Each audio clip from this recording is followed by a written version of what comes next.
You have to practice who you want to be. You know, you don't wake up one morning and you're suddenly who you think you want to be. You have to put some energy into it. So if you want to be an honest person, you have to be an honest person every day, even starting at 3 and 4 and 5, right? If you're going to be a hard work doesn't just appear. You have to practice hard work. You have to practice effort. And I also encourage them, try to help them understand that good things don't come easy. You know, with that effort, you know, that's where you grow. That's where growth is. Some of the best times in my life when I've grown, it's when I've done something hard, when I've overcome a fear. You don't realize that when you're doing it, but when you come out on the other side, you realize, wow, I've really stepped up. So I push my girls, but more importantly, I love them a lot. And that's what I feel for all of you. I want you guys to feel that in your lives so that you can be excellent. Because other people told me that I might not be able to do well in school for whatever reason. I was always a good student. I worked hard, but I thought there was some magic that happened that made you really, you know, I didn't know that it was just plain old hard work. So there were periods of doubt for sure. I think I have doubts today. Doubts don't go away. You just learn how to deal with them. You start knowing yourself and you become more confident. The more successes you have, the more chances you take. You don't let the failures or the stumbles define you. You know, everybody falls every now and then. Some people fall a lot. And what I realize is that we have long lives if we're healthy and we do what we're supposed to do. I'm 47 years old. So think about it. Whatever mistake I made when I was 13, who cares?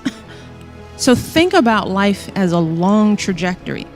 But at the same time, you don't want to make huge mistakes, because when you're young, making big mistakes can last forever, right? So you want to choose wisely. But the stumbles, the lessons learned, that's part of life that makes you grow. But I came to know that. I didn't know that when I was your age. I thought every mistake was the end of the world. I'll never get into school. I'll never be, you know, of course, we all feel that way. But just continue to work, put the effort in. And I think that has been some of what's helped me being First Lady. First of all is knowing who you are and being confident in yourself, because there'll be, Clarissa, what did you say? Pushing beyond other people's labels of you, right? That's a big part. That's what we do to each other all the time. We don't even know each other, and we already determine from one glance, meeting, one line, one word, one phrase, this is who you are. So you have to know who you are before that. and you live that reality, and you keep living it out no matter what. And if you're have good character and good intentions, that ultimately shines through. But in the end, it's hard work. And I like to work hard, and I like to do good things. And you practice that now. And believe it or not, I didn't know it. It prepared me to be the First Lady of the United States. I didn't know. I guess I'm doing okay. But you know what? Every day we just get up and keep doing what we think is the right thing. Read, write, read. If the president were here, one of his greatest strengths is reading. That's one of the reasons why he's a good communicator, why he's such a good writer. He's a voracious reader. So we're trying to get our girls, no matter what, to love reading and to challenge themselves with what they read, not just read the gossip books, but push themselves beyond and do things that maybe they wouldn't do. So I would encourage you all to read. Just keep reading. And writing is another skill. It's practice. The more you write, the better you get. Drafts. Our kids are learning. The first draft means nothing. You're going to do 7, 10 drafts. That's writing. It's not failure. It's not the teacher not liking you because it's all marked up in red. When you get to be a good writer, you mark your own stuff in red, and you rewrite, and you rewrite, and you rewrite. That's what writing is. And if you come out with those skills, and then you're confident, and you can articulate, and you can stand up straight and look anybody in the eye and say, this is who I am, it's a pleasure to meet you. That's one of the things we try to do with our mentoring program with young girls.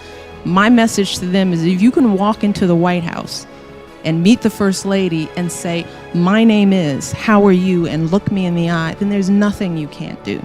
That's why it's important. If you guys walked here, are sitting here in front of all these people, standing tall, asking questions, using your voice, you have to practice that. These arenas just show up again and again, and then you just get used to it.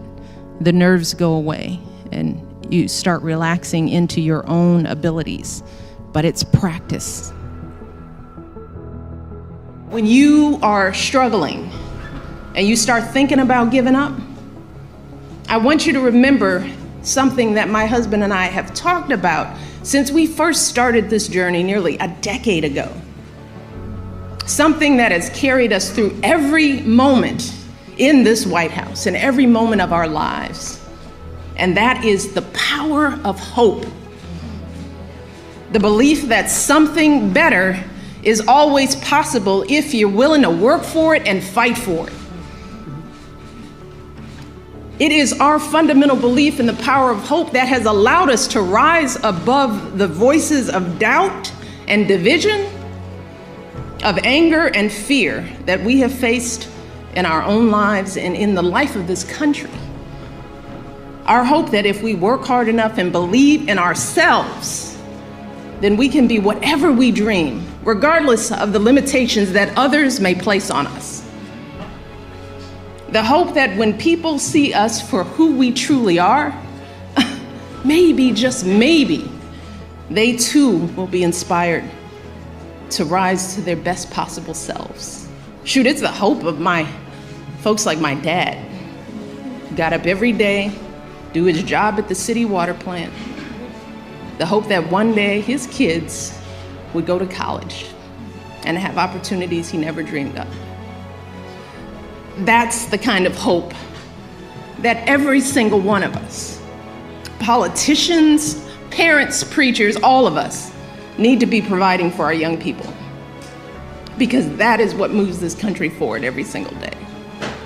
Our hope for the future and the hard work that hope inspires.